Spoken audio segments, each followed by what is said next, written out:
Chapter 4. The present conversation was probably one of the most bizarre and interesting ones Ratchet had had in a long time. After Optimus had told Hatake Kakashi about their history, the masked man had started an explanation of his own and claimed to be a ninja, which Ratchet and nobody else had trouble believing after he'd shown them what he could do with a throwing star. The medic still had to glance every now and then at the weapon now impeded in the stone wall. Then the man had started to tell them about his home. Ratchet had noticed how the gray-haired ninja told nothing too exact about the hidden village he lived in, reinforcing his impression that the man truly was a soldier. The medic was certainly curious about Hatake's words and hoped the man would someday tell them more about the place he came from, as it had really sounded fascinating. The discussion about the arrival of the two ninjas, Ratchet had been rather surprised when he had heard that the kid was a ninja too. Wasn't he close to Maiko's and Jack's ages? Had soon followed. The theory about the dimensions felt plausible to the medic. If the kids had once gotten into another dimension close to theirs, well, into a space between dimensions, to be precise, why wouldn't it be possible to travel into dimensions further away? Dimension with whole other worlds. And then there was of course the question how the two ninjas had managed to find a portal so powerful it could transport them all the way here. Ratchet had made quick calculations in his head and come to the conclusion it would have taken about 10 times as much energon to open such a portal as currently was available to the Autobots. That was also the question Hatake Kakashi seemed to be quite reluctant to answer. When the masked man had first arrived at the base, he'd been cautious and tense and seemingly ready to fight if necessary. Now he had been much more relaxed. The man's pose had been almost laid back, with his hands in his pockets but still a sharp look and that one visible dark gray eye, indicating that despite the relaxed stance the man didn't let his attention slip, not even for a moment. When RC had voiced the medic's thoughts by pointing out the problem, the ninja had tensed ever so slightly. Ratchet could now see the contemplating look in Hatake Kakashi's eye as the one-eyed man remained silent, watching them all warily. The white-red bot quickly glanced at Optimus, but he wasn't sure what his friend and leader was going to do. He returned his gaze back to the ninja, narrowing his optics slightly. Was Hatake going to answer the question? Or would he remain silent? Or perhaps refuse to answer? The medic found himself to be awfully curious about whatever the ninja was hiding. He must have known something about the dimensional portal, Ratchet was sure. But what was it and why was he so adamant not to reveal it? But he never found out if Hatake Kakashi was going to give them an answer or not, as suddenly there was someone, he had a pretty good guess who, coming to the base, elevator doors opening as the person stepped in. Special Agent William Fowler had a bad day. Well, a bad morning anyway. He hadn't even had a chance to drink his morning coffee when he'd already gotten a phone call and an order to check the situation in Nevada, as there had been a strange energy spike detected in the Forlorn Deserts. And now his superiors wanted him to pay a visit for a certain seemingly abandoned missile silo in the area and make sure everything was as supposed. Nevada, he grumbled under his breath. Of course it had to be Nevada. For some people a mention of some desolate deserts of the state probably didn't mean anything, but to Agent Fowler it equaled trouble, with a capital T, because a certain team of alien robots had camped there. Usually all the weird happenings in the area had something to do with Team Prime. Scratch that, it felt more like all the strange occurrences around the whole globe had something to do with Team Prime, thanks to that darn ground bridge that could reach all the corners of Earth, and or their sworn enemies, Megatron and his lot. And that was why Special Agent Fowler was now on his way to one missile silo situated in the otherwise empty deserts. He was ready to bet his small salary that the Autobots had something to do with that weird energy. Perhaps it was a ground bridge gone wrong, or one of that medic's experiments had gone berserk, he thought, probably nothing too serious. And after the visit he could assure his bosses that the famous national security was not under a threat, and then finally have his cup of heavenly morning coffee. With lots and lots of sugar. He stepped into the elevator and ascended to the Autobot base, hoping Optimus Prime would be present for once. The doors hissed open. "Prime!" Fowler yelled, stepping out. However, The words he was about to say died a silent death as he realized the sight in front of him. Agent Fowler really thought he had been quite patient with the Autobots and their antics. When working with Team Prime, strange things just tended to happen. Like evil aliens constantly copying his vehicles, that was utterly annoying, and huge fights between gigantic robots, and he was the one whose work was to try and cover it all up so the civilians could sleep their nights in peace. Speaking of civilians, then there were also the civilian kids. Kids, for goodness sake. That one day he had just walked to the base and found the 3 teenagers, well, at least 2.5, hiding behind bulkhead. Fowler still cringed at the thought of his superiors knowing there were 3 ordinary children very much aware of one of the most confidential military secrets in the country. Apparently the Autobots were real trouble magnets, as another civilian had also encountered the team of alien robots. Fowler still couldn't believe that the dark-haired boy's mother knew about Team Prime. Although that fact did have its perks, he had to admit. So Special Agent Fowler thought he had been not just a little but overly generous to both the civilians and the Autobots, as he had not reported any of these incidents. But he had still prayed that no one else would come across the Autobots and that everything would just for once go as it should. Seemed like that had been too much to ask, as now, he was staring at a tall, gray-haired masked man in a headband and a green military vest. The stranger stood right in front of him and was looking at him with a slightly wide and lone gray eye. For a moment Agent Fowler was totally baffled. He stared at the bizarre character, heavy silence descending to the room. Then dash. Prime. Special Agent Fowler shouted again on the top of his lungs. Who the hell is this? The blue-red Autobot leader slightly bowed his head, answering. Good morning, Agent Fowler. Fowler's patience was running thin. Prime, how come whenever I come here to just check the situation or so I found even more people loitering around here? Fowler's voice was more than a little annoyed. This base is supposed to be a military secret. You are supposed to be a military secret. I am sorry, Agent Fowler, but this was not something we could have stopped from happening. Prime stated calmly. Fowler huffed in annoyance and tried to calm down a little. This can't be happening. The silver-haired stranger just seemed to observe him with a sharp look. Prime, Fowler said, little more collected, who is this man? Agent Fowler, this is Kakashi Hatake. Unfortunately he doesn't speak any English, Optimus Prime introduced. The Autobot leader then switched language to what sounded like Japanese and apparently introduced him to the masked man. The gray-haired man said something and bowed. Agent Fowler blinked, a little surprised, and nodded curtly in return. He scanned the man in front of him, noting he was wearing sandals and had a leaf-like symbol carved to the metal part of his headband. Fowler felt the headache of the year coming. Why on earth is this Kakashi Hatake here? Fowler narrowed his eyes at the man who also looked alarmingly like a soldier if the vest, mask, and the holster strapped to his leg were anything to go by. He and his companion were attacked by the Decepticons, Prime explained. There is another one? The headache of the year swiftly turned into a headache of the decade. That is correct, Prime admitted. There is also a young man named Naruto Uzumaki. He is currently with Bumblebee. Agent Fowler closed his eyes and took a deep breath. Could somebody please explain why there are 2 foreigners in the secret American military base in the middle of Nevada, USA? Optimus Prime exchanged some words with this Kakashi Hatake person. How old was that guy? And why on earth would someone dress like that? In the end of the discussion the masked man seemed to be a tad cautious but nodded nonetheless, agreeing whatever Prime was saying.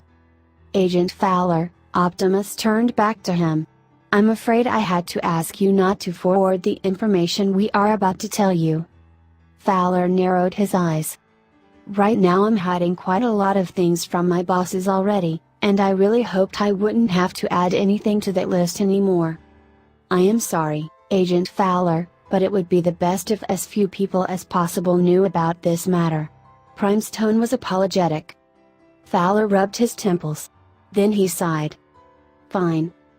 After some 15 minutes of explaining, incredulous exclamations and unbelievable stories, Special Agent William Fowler was leaving the base, ascending with the elevator to the top of the base. He was sure his headache had just turned into the worst headache of the century. How was it that nothing was simple when the Autobots were involved? Wandering civilian kids and their mothers were something he could deal with. Hell, even greedy alien warlords and their crazy attempts to conquer Earth were something he could handle. But strangers calling themselves ninjas from another freaking dimension were just too much. That was it. He was going to drown all the coffee he had when he got home, scratch off his duty. Naruto was sure of one thing: everyone back home was going to be so jealous. He had lost all the sense of time while sitting there, listening to the teenagers tell him about this weird place he had woken into. After hearing some information about the place he currently was in, Naruto had tried to describe the 5 great countries to the others and see if they recognized them. However, it had turned out that none of them had heard about countries or geography like that before. They had made the decision to ask the Autobots about that later, and then Maiko had continued her enthusiastic rant about the weird place he and Kakashi-sensei had gotten into. First the girl had done all the talking, while the other 2 boys had remained quiet, once in a while demanding for translation when Maiko had forgotten to do so. But after a while Jack and Raphael had begun to interrupt their friend more often, evidently insisting her to translate whatever they wanted to say to him. So now Naruto had heard what felt like everything about many countries and places, like this USA, a country he apparently was currently in, and that Japan and many other places of which names he had already forgotten, weird sounding customs and matters, and of course, the Autobots. Maiko had told about how she and the boys had first got acquainted with the robots, translating Jack's and Raphael's parts of the story. That had sounded so cool, Naruto had to admit. It still felt unbelievable to him that the other children were so close to the robots, and Naruto noticed that he was just a little jealous. When Maiko had finished her story about the Autobots and their enemies, Naruto had frowned a little, contemplating the new information. So those Decepticons. Right, that was the word. So they were the ones that tried to beat us up? Yeah, the Decepticon who attacked you was Knockout, that's what B said, Raphael had said, translated once again by Maiko. He isn't the leader, though, that's Megatron. And he's much more evil. Megatron, huh? So that was the guy behind the attack. When Naruto would get his chakra reserves back to normal, he was so going to flatten that jerk. With a little help from Kakashi-sensei, naturally. Then the 3 teenagers had started to throw all sorts of questions at him, like, do you have, ninja schools then? And have you any other cool weapons with you? And do you ninjas have movies too? All that had resulted in a cheerful chatter as Naruto answered the question flood as best as he could and made some inquiries of his own. When the excited, and rather loud, conversation had finally come to its end, Naruto had learned, among other things, that he really had to try those hamburgers, whatever they were, and Coca-Cola, which apparently was some kind of a popular drink. Now they were walking down the corridors with Bumblebee who, according to Raphael, had asked them to follow him to meet the others. Naruto wondered what Kakashi-sensei had been doing all this time. Maybe he and the other Autobots had managed to figure out a way home. Not that Naruto wanted to leave just yet, no, first he had to see more about this place. He really hadn't seen much yet, only desert and the base, though the latter was quite interesting, but he also wanted to know if Sakura-chan was alright. Kakashi-sensei had assured so, but he still had to be sure. What was happening in Konoha right now? Had Sakura and Sai made it back to the village and informed the Hokage? Were they trying to find them now? Did they think he and Kakashi-sensei were dead? That thought crossed his mind every now and then.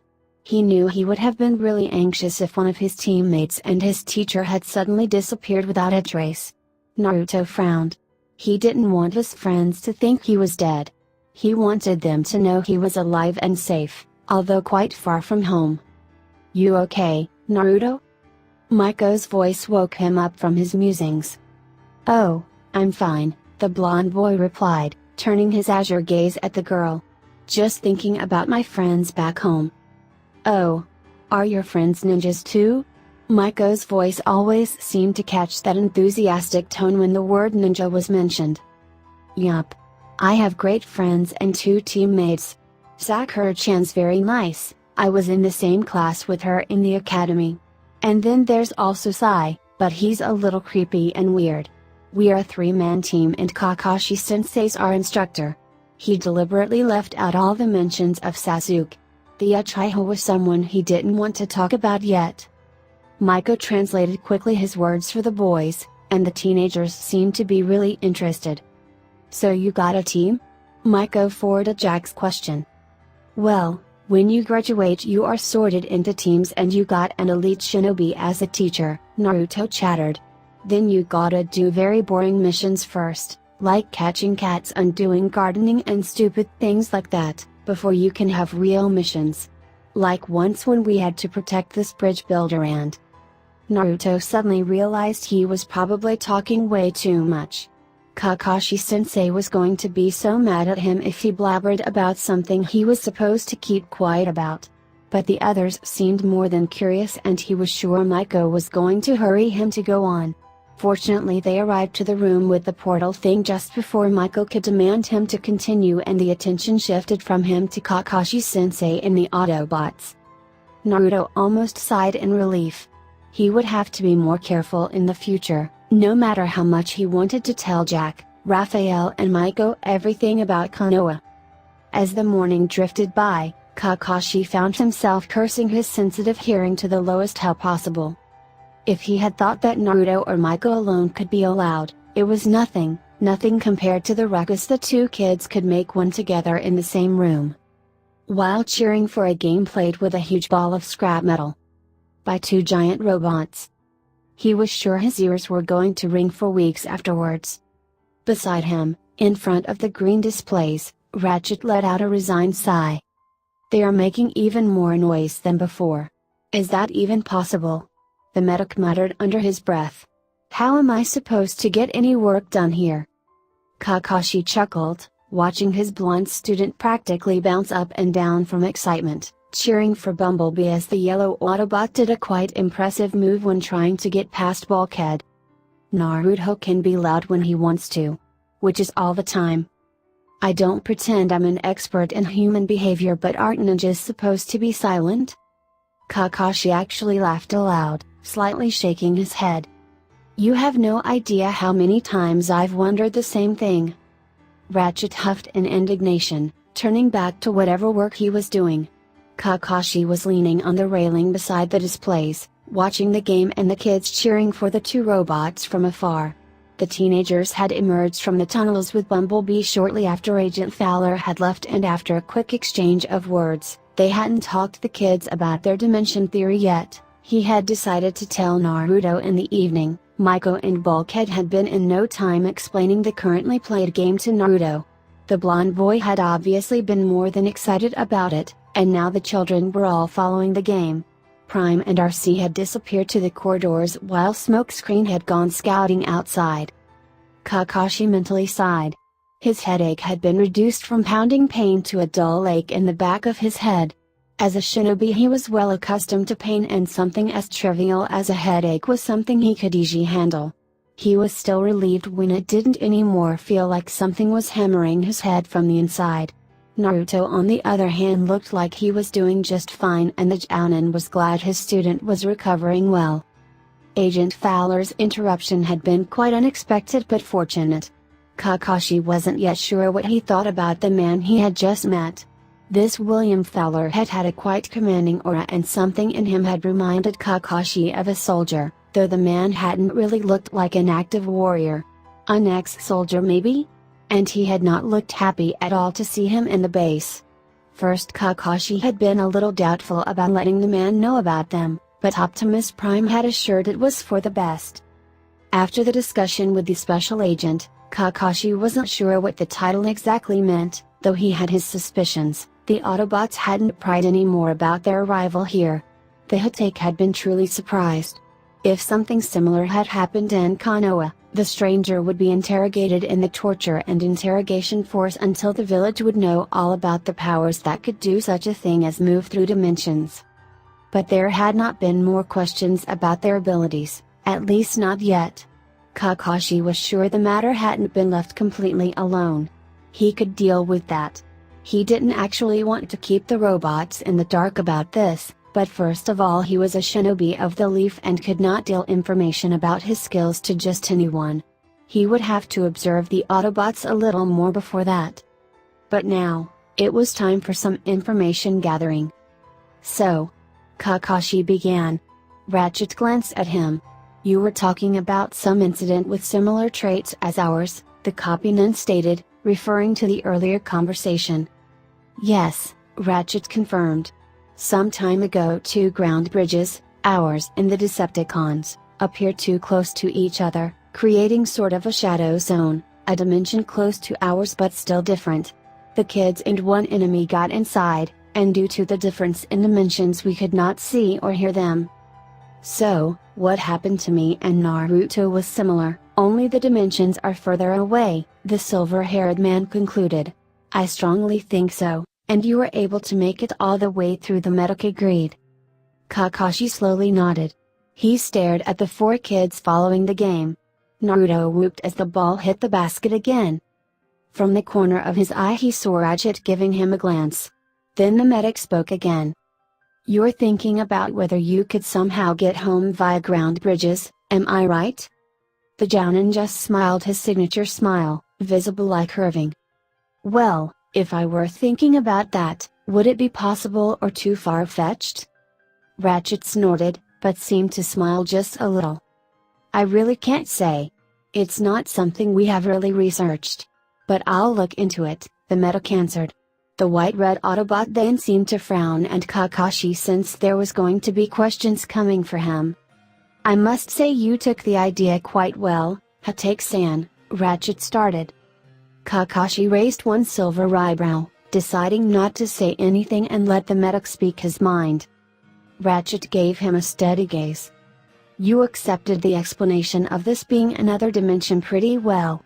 Seems almost like the idea of dimensional traveling isn't that new to you. Really, you think so? Kakashi drawled, returning the gaze with his own indifferent one. That's quite an assumption, don't you think? Mentally he cursed his own curiosity that had led to these questions. Ratchet shook his head slightly. You saw Agent Fowler's reaction, and he isn't an ignorant man, the medic said. The majority of the humans inhabiting this planet would react the same way. Dimensional bridges or ground bridges don't exist to them, probably even if they are shoved to their faces or that they are pushed through one.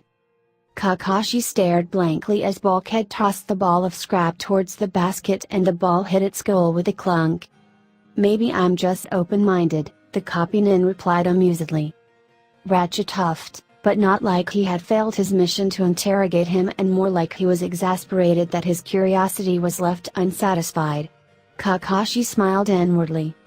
The white Autobot had gone quiet, concentrating once again on his work.